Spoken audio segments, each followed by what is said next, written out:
رمضان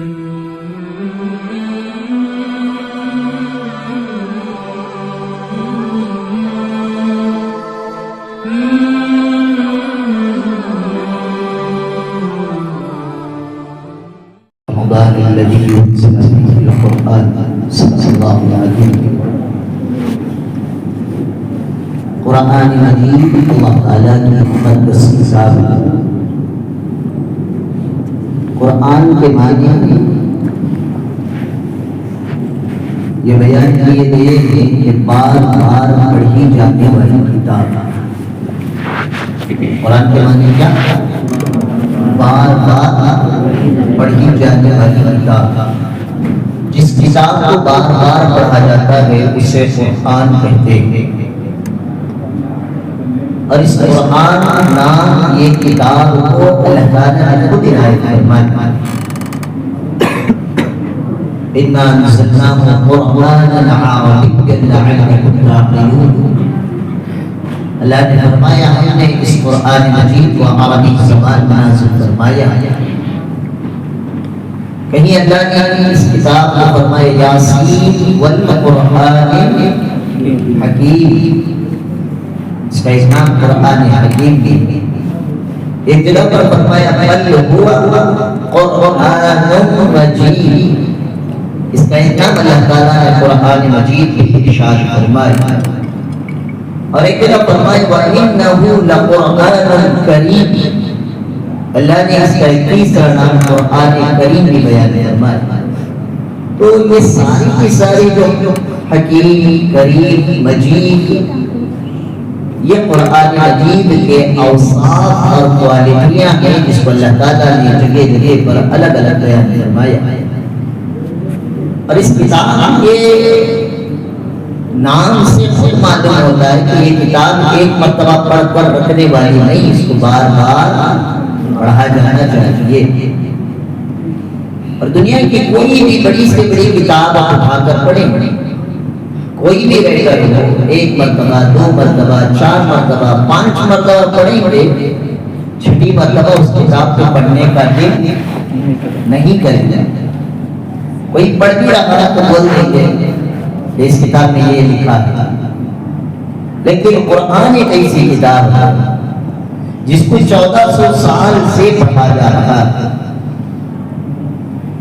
جتنی مرتبہ پڑھیں گے ہر مرتبہ قرآن کے پڑھنے میں مزے کا اللہ تعالیٰ اضافہ فرماتے ہیں. پہلی مرتبہ پڑھا، دوسری مرتبہ پڑھیں گے تو تھوڑا اور شوق آئے گا، تیسری مرتبہ اور تھوڑا شوق، چوتھی مرتبہ اور شوق بڑھتا بھی جاتا ہے. اور ایک مقام ہوا جاتا ہے قرآن کے پڑھنے والے کا. جب قرآن کا پڑھنے والا روئے زمین پر قرآن پڑھتا ہے تو اللہ تعالیٰ آسمان سے فرشتوں کو بھیجتے ہیں کہ جاؤ میرے بندے کا قرآن سنتے آؤ. حدیث میں آتا ہے اللہ کے نبی حضرت محمد رسول اللہ صلی اللہ علیہ وسلم کے پاس ایک صحابی تشریف لائے. رات فرمانے لگے اللہ کے نبی جب بھی میں رات میں قرآن لے کر پڑھنے بیٹھتا ہوں تھوڑی دیر گزرتی ہے کہ میرا گھوڑا ہنہنانے لگتا ہے، یعنی کسی جانور کسی اور جانور کو دیکھ لے تو آواز نکالتا ہے، کتا بھو بھو. ایسے ہی گھوڑا ہنہناتا ہے. اور جب میں قرآن پڑھنا خاموش ہو جاتا ہوں، پڑھنے سے رک جاتا ہوں، گھوڑے کی ہنہناہٹ ختم ہو جاتی ہے. پھر میں پڑھنے لگتا ہوں، پھر گھوڑا بھی ہنہنانے لگتا ہے. پھر میں خاموش ہو جاتا ہوں، پھر گھوڑا بھی خاموش ہو جاتا ہے. حضور اکرم صلی اللہ علیہ وسلم نے ارشاد فرمایا جب تم قرآن پڑھنے بیٹھتے ہو اللہ تعالیٰ سے اجازت لے کر فرشتے تمہارا قرآن سننے کے لیے آسمان سے اترتے ہیں تو ان فرشتوں کو دیکھ کر گھوڑا ہنہنانے لگتا ہے. تو اس سے یہ بات معلوم ہوئی بندہ جب خلوص کے ساتھ قرآن کی تلاوت کے لیے بیٹھتا ہے تو اللہ تعالیٰ اس کے کلام کی تلاوت سننے کے لیے ملائکہ اور فرشتوں کو بھیجتے ہیں. اور قرآن مجید کے پڑھنے کے انداز بوڑھا پڑھے تو اس کے سننے میں الگ مزہ آتا ہے. تو اتنی زبان سے بچے بھی اگر قرآن پڑھتے ہیں، آپ کسی چھوٹے بچے سے قل هو اللہ کا سورہ سننا، اس کے تتلاہٹ میں بھی قرآن کے سننے میں مزہ آتا ہے. قرآن پڑھیں گے تب بھی مزہ، قرآن سنیں گے تب بھی مزہ، سمجھ کر پڑھیں تب بھی مزہ، نثر سے پڑھیں تب بھی مزہ، نماز میں فرض میں کھڑے ہو کر سنیں تب الگ مزہ آتا ہے، تراویح میں جب قرآن سنا جاتا ہے اس کا مزہ الگ آتا ہے، اور جب نوافل میں تنہائی میں پڑھا جاتا ہے اس کا الگ بھی مزہ ہوتا ہے۔ اللہ کرے کہ اللہ ہم سب کو قرآن مجید کی تلاوت حلاوت اور مٹھاس نصیب فرمائے، اور جس کی چیز حاصل ہو جاتی ہے وہ صحابہ کی طرح ساری رات بیٹھ کر قرآن مجید پڑھا کرتے۔ تو غرض یہ ہے کہ یہ بات عرض کی تھی، قرآن کے اپنے حقوق ہیں، ان حقوق میں سے قرآن کا پہلا حق یہ ہے کہ قرآن پر ایمان لے کر آئے۔ کیا یہ اللہ کی کتاب ہے، لا ریب کتاب ہے، اس میں شک و شبہ کی کوئی گنجائش نہیں۔ الف سے لے کر یا تک 60 پر 9,000 کلمات اللہ تعالیٰ نے جو اتارے ہیں وہ ہمیں آج دنیا میں سچائی میں نظر آ رہے ہوں یا نہ نظر آ رہے ہوں، اللہ نے جو کچھ کہا گیا یہ حق ہے، اس میں کوئی ڈاؤٹ نہیں ہے، کوئی شک و شبہ نہیں ہے، یہ قرآن پر ایمان لانے کا مطلب۔ اب جب آدمی کا قرآن پر ایمان آ گیا تو اب دو چیزیں آٹومیٹکلی انسان سے پیدا ہو جاتی ہیں، یہ ہے کہ قرآن سے محبت، اور دوسرا یہ ہے کہ قرآن کا ادب۔ قرآن سے محبت، جن لوگوں کو قرآن سے محبت ہوئی اللہ تعالیٰ نے اس محبت کے نتیجے میں ریاستیں دنیا کے اندر قائم فرمائی۔ 2-4 سال پہلے آپ نے ایک ترکش ڈرامے کا نام بڑا زوروں پر لاک ڈاؤن کے اندر ہم نے سنا، جس کا ارطغرل غازی کا نام دیا گیا، اس کا بیٹا عثمان غازی، اور وہاں سے عثمانیہ سلطنت کا آغاز ہوا۔ اب یہ جو کچھ بھی آپ کو ڈرامے میں دکھائی گئی اسٹوریاں ہیں یہ سچائی نہیں، ہاں تاریخ کے اندر ان کا تذکرہ ملتا ہے۔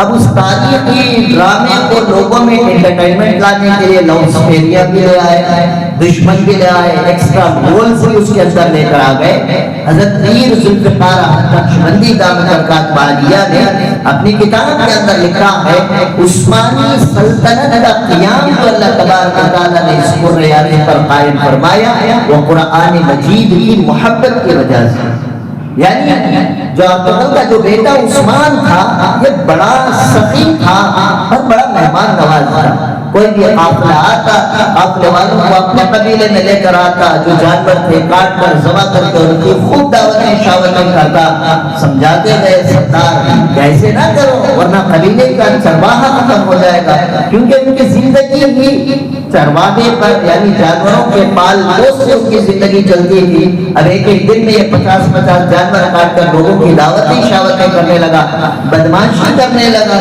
تب جا کر قبیلے والوں نے اسے اپنے قبیلے سے بھگا دیا۔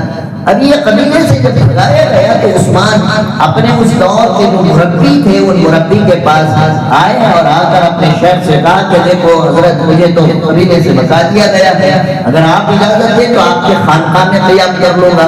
فرمایا کہ ہاں آج رات میں تم قیام کر لینا۔ رات میں وہ عثمان سو گیا اور صبح میں تہجد میں اٹھا، اور ایسا ہی ہے جیسے سیریل میں دکھایا گیا ہے، یہ تو بڑے نیک لوگ تھے جن کی تہجدیں کبھی فوت نہیں ہوتی تھی، ان کی عورتیں اپنا سطر کبھی نہیں دکھاتی تھی، اپنے بال نہیں دکھاتے تھے، 100% یہ پردے کے پابند خواتین تھی جو ترکی کے اندر جنہوں نے زندگیاں گزاری ہیں۔ بہرحال جب تہجد میں عثمان اٹھا اور اٹھ کر اس نے تہجد کی نماز پڑھی اور خانقاہ کے خادم سے پوچھا کہ مجھے قرآن کا نسخہ چاہیے تھا کہ میں تلاوت کروں، تو وہ خادم آیا اور آ کر ایک الماری کھول کر اس میں سے نسخہ اٹھا کر دیا، تو اس قرآن کو سینے سے لگا کر عثمان روتا رہا یہاں تک کہ فجر کی نماز اذان کا وقت ہوا، اذان ہو گئی۔ شیخ نے دیکھا کہ عثمان کا حال تو رو رو کر برا ہو گیا ہے، پوچھا کیا ماجرا ہے؟ فرمایا کہ جب میں رات میں لیٹا تو میں نے اپنے پیر اس الماری کی طرف کر کے سو گیا تھا، مجھے نہیں پتا تھا کہ اس الماری کے اندر اللہ کا کلام موجود ہے، اور میں ساری رات خدا کے کلام کی طرف پیر کر کے سوتا رہا، اتنی بڑی مجھ سے بے ادبی ہوئی، اس جرم عظیم کو میں نے کیا ہے، اس لیے میں اللہ تعالیٰ سے توبہ استغفار کر رہا ہوں، رو رہا ہوں۔ شیخ نے سمجھایا انجانے میں جو غلطی ہوتی ہے اللہ تعالیٰ اس کو معاف فرما دیتے ہیں، تم نے جان بوجھ کر قرآن کی بے ادبی نہیں کی ہے۔ حضرت پیر ذوالفقار احمد نقشبندی دامت برکاتہ فرماتے ہیں یہ محبت عثمان کے دل میں قرآن مجید کی تھی، اس کا نتیجہ یہ ہوا کہ تہجد کے بعد فجر کے بعد حضرت شیخ تھوڑی دیر آرام کرنے کے لیے لیٹے تو خواب میں جناب محمد رسول اللہ صلی اللہ علیہ وسلم تشریف لائے، اللہ کا فرمایا کہ اے شیخ تمہارا جو مرید عثمان آیا ہے اسے فوراً اپنے خانقاہ سے بھگا دو اور اسے کہو کہ اس گاؤں کو چھوڑ کر باہر نکل جائے۔ فوراً شیخ گھبرا کر کے عثمان کے پاس آیا، آقا فرمایا کہ مجھے یہ حکم ہوا ہے کہ میں تمہیں اپنے خانقاہ سے بھی نکالوں، تم یہاں سے اس گاؤں سے باہر نکل جاؤ۔ عثمان روتا ہوا نکلا، کیا ہے میری قسمت کہ مجھے قبیلے والوں نے نکالا، خاندان والوں نے نکالا، ایک شیخ کا دربار بتا تھا، شیخ نے بھی اپنے گاؤں سے نکال دیا، جیسے گاؤں سے باہر قدم رکھا پھر نوجوان انتظار میں تھے، جیسے یہ آیا اور نوجوانوں نے آواز دی سردار آ گئے، سردار آ گئے، سردار آ گئے، سردار آ گئے۔ عثمان پریشان ہو کر دیکھنے لگا کیا بات ہے، وہ سارے کے سارے نوجوان آئے، عثمان کا ہاتھ کو پکڑا، بوسہ دیا،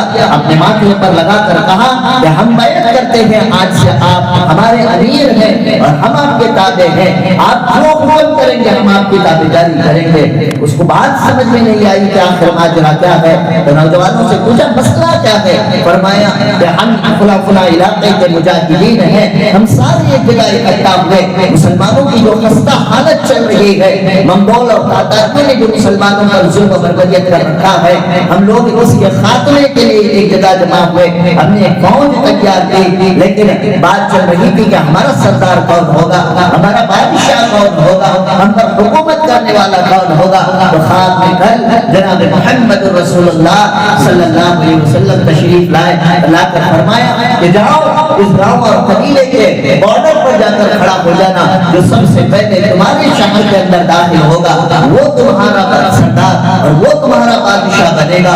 اس لیے آپ سب سے پہلے تشریف لائے ہیں، اس لیے ہم آپ کو اپنا بادشاہ اور امیر مانتے ہیں، آپ حکم کریں، آپ جدھر حکم کریں گے ہم ادھر یلغار بولیں گے اور مجاہدین اپنی تلواریں لے کر نکلیں گے اور فتوحات کے ہم جھنڈے گاڑتے چلے جائیں گے، اس دین کے لیے اپنی جان کی قربانیاں دیتے چلے جائیں گے۔ وہاں سے عثمان ان نوجوان طبقے کو لے کر ایک فوج کی شکل لے کر جو بازنطینیہ حکومت پر جو یلغار بولی ہے وہاں سے عثمانیہ سلطنت کی بیخ کنی کی گئی، وہاں سے دولت ریاست عثمان کا قیام پذیر ہوا ہے۔ اس واقعے کو بیان فرمانے کے بعد حضرت پیر ذوالفقار احمد نقشبندی دامت برکاتہ عالیہ فرماتے ہیں یہ عثمانیہ سلطنت جو تقریباً اتنے سالوں تک سارے پورے عرب میں جو حکومت پوری کانٹیننٹس نے کی، اس کی بنیاد یہ تھی کہ عثمان کو قرآن سے محبت تھی، اس محبت میں جو بے ادبی ہوئی، اس نے جو رویا، اللہ کو منایا، اللہ کو اس پر اتنا ترس آیا کہ اللہ نے اس کے ذریعے سے اس کائنات کے اندر سلطنت عثمانیہ کے حکومت جاری و ساری فرما دی۔ تو غرض یہ ہے ایمان والوں، یہ قرآن مجید جو ایک کتاب کی شکل میں میرے اور آپ کے پاس موجود ہے،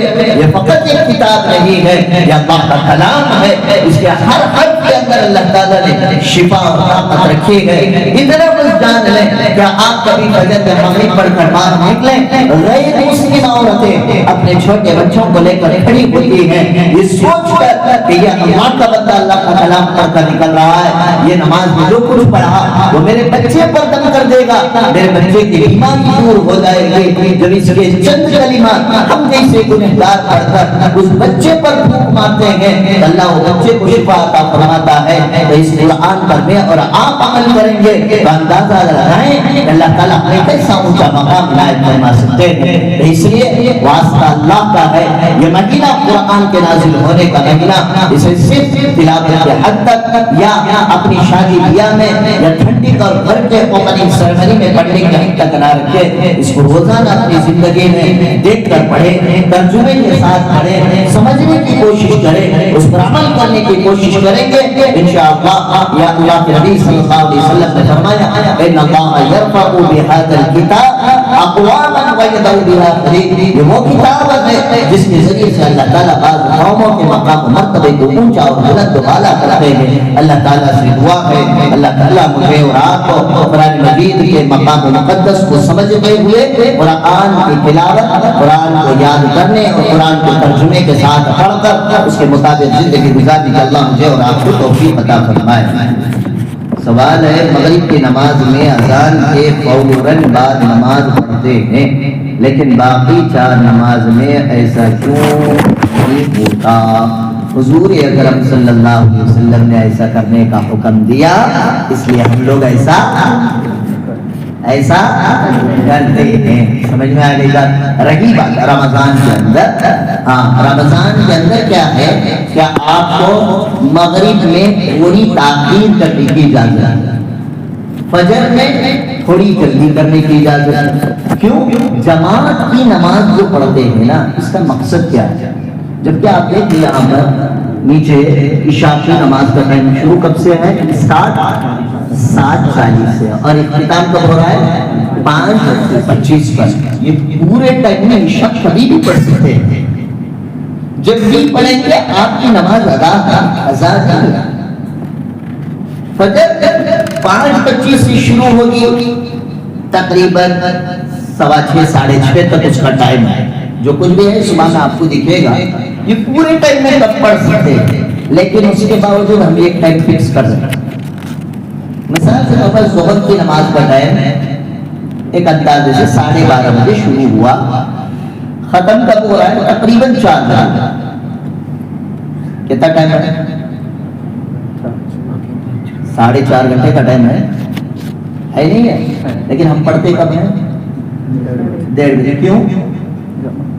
یہ بات سمجھنا ہے، جماعت کے بنانے کا مقصد یہ ہے کہ ایک وقت متعین کرے، اس وقت میں زیادہ سے زیادہ لوگ آ جائے، جتنی بڑی جماعت ہوگی اتنا زیادہ ثواب ملے گا، اس لیے جماعت کا ایک ٹائم فکس کیا جائے۔ سمجھ میں آئی؟ اب دیکھو فجر اذان ہوئی، آدمی سو کر اٹھ کر فریش ہو کر غسل جنابت کی ضرورت ہو تو کر آنا ہے، اس لیے آدھے گھنٹے کا ٹائم دیا جائے، ضروری نہیں آدھا گھنٹہ دینا۔ اب ہم لوگ کیا کرتے ہیں رمضان میں؟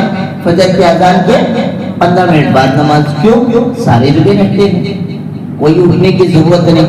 لیٹ کریں گے تو نماز میں رمضان میں مسلی کم ہو جائے گا۔ اب بھی آدھا گھنٹہ ہے نا، ذرا پڑھیں گے تو پڑھتا سو مردہ پڑھی جاتا، اس لیے مردے کو پڑھنے نہیں دینا، اگر وہ 15 منٹ میں رکھ ڈالتی تاکہ جلدی آئے، پڑھ کر جائے تو پڑھ جائے۔ سمجھ میں آ گیا؟ اس لیے اور مغرب میں جماعت مقصد ہے، اگر جلدی کریں گے تو انہیں آدھا سموسا آدھا گنجی مارکو بھاگ آتا، 2-3 دن جوش میں آتا، 30 دن آخری رکعت پہ جائیں گے، کھا لے پٹھے، وہ کھا لے پٹھے تک امام سب سلام کر ڈالتے۔ یہاں پر گنجائش دی جاتی ہے اذان وقت پر ہو جائے گی، اذان کے بعد بھی 2-4 منٹ ہم لوگ مسلیوں کا انتظار کرتے ہیں تاکہ 2-4 مسلی آ جائے، اپنا آرام سے کھا پی کر رکعت باندھ کر اطمینان سے نماز پڑھیں، ورنہ باڈی مسجد میں اور مائنڈ دسترخوان پہ ہو، ایسی نماز نہیں ہونی چاہیے۔ تو غلط یہ ہے جتنی نمازیں جماعت کے ساتھ پڑھی جاتی ہیں ان کا مقصد یہ ہے لوگ زیادہ سے زیادہ اکٹھا ہو کر ایک ساتھ نماز پڑھیں، اور مغرب میں اذان ہوئی فوراً جماعت ہے، سب کو معلوم ہے تب تک ہی نماز پڑھنے والا اپنا کام چھوڑ کر مسجد کی طرف لوٹ کر آ جاتا ہے، 2-4 منٹ کے اندر نماز اذان ہو جاتی ہے اور فوراً جماعت ہو جاتی ہے، اس لیے اس کو فوراً بعد پڑھ لیا جاتا ہے۔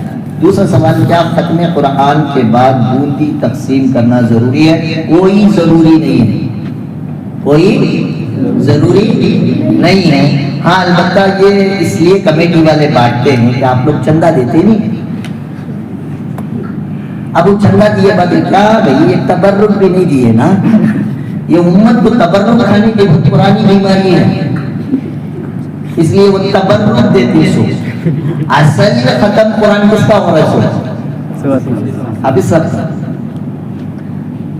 حافظ صاحب کا ختم قرآن تو انہوں میٹھائی کھانے کے مستحق ہے، انہوں محنت کر کو گلہ سکھا لے کو ڈلڈا بھگا لے کو انہوں ختم قرآن کر رہے تو بودی کو کھاتی سو روز نماز پڑھتی نہ انہوں بھی نہیں، وہ الگ ہی ٹیم ہے، روز بھی ناچے سنے بودی کھانی چاہتی سو اب آگے نہ سال کے کم سے کم بودی کے بہانے آ جاتے ہیں کون کو کھلا ڈالتی سو تبرک کے طور پر بودی بانٹنا تقسیم کرنا کوئی ضروری نہیں ہے۔ اور بوندی کی کیوں اس کے علاوہ اور بوندی بھی کیوں اس کے علاوہ جامن لڈو یا جلیبی وغیرہ بھی تقسیم کر سکتے ہیں کیا؟ بھائی کھانا ضروری نہیں ہے، یہ ہمارے اپنے چونچلے بنا لیے بیٹا ہوا تو بیٹی ہوئی تو کیا بیٹے کو لڈو سے کیا تعلق، بیٹی کو جلیبی سے کیا تعلق، تراویح کو بوندی سے کچھ تعلق کوئی تعلق نہیں۔ ایسا بناتے جو بھونڈے بازیاں ہماری ہیں، آپ گلاب جامن آپ بھی کھائیں، پورے مسلمانوں کو بھی بانٹیں، آپ کو روکا نہیں جائے گا انشاءاللہ۔ اسی طرح آپ اگر چاہیں تو کوئی اور مٹھائی کاجو کتری کی لا کر آپ بانٹ دیں، آپ کو ہرگز روکا نہیں جائے گا۔ اللہ آپ کو جزائے خیر عطا فرمائے۔ آخری سوال، اگر کوئی آدمی مسجد میں حرام کھا کر مسجد میں آدمیوں کو کھانے کے لیے دے گا، گناہ میں جائیں گے نہیں؟ شاید ان کا سوال یہ ہے کہ جو آدمی کی کمائی حرام کی ہے وہ آدمی خود تو کھا رہا ہے، اب اس پیسے سے لا کر روزہ افطاری کے لیے کوئی حرام کی چیز دے رہا ہے، تو جو آدمی مسجد میں افطار کر رہا ہے اس پر ضروری ہے یہ جو کھجور آیا کہاں سے آیا، کون بزرگ دیکھ گئے جی، کیا حلال کی کمائی کھا رہی، کھانے والے پر ضروری ہے تحقیق کر کر کھائے۔ آرس پورا لے کر لپٹ گیا، بعد میں آپ کو پوچھ رہا حضرت کھا لیا معلوم نہیں تھا کیا کریں، کیا نہیں کر سکتا، یہ ایک ہی کر سکتا ہے۔ سمجھ میں آ رہا ہے؟ جو آدمی لا کر حرام کا مال دے کر روزے دار کا روزہ خراب کر رہا ہے وہ دینے والا بھی گنہگار، حرام کا مال روزے دار کو کھلا کر اس کا روزہ خراب کر رہا ہے، کھلانے والا بھی گنہگار ہے۔ تو بغیر پوچھے کہ لے کو لپٹ لیا دے، اللہم لے لے کا سمجھ کیوں کر کو سمجھ لیا بغیر پوچھے کہ آنے والا بھی گنہگار۔ اللہ تعالی ہم سب کو حلال طیب پاکیزہ روزی عطا فرمائے۔ سبحان اللہ و بحمدہ، سبحان اللہ و بحمدک، اشہد ان لا الہ الا انت واستغفرک واتوب الیک۔ سبحان ربک رب العزۃ عما یصفون وسلام علی المرسلین والحمد للہ۔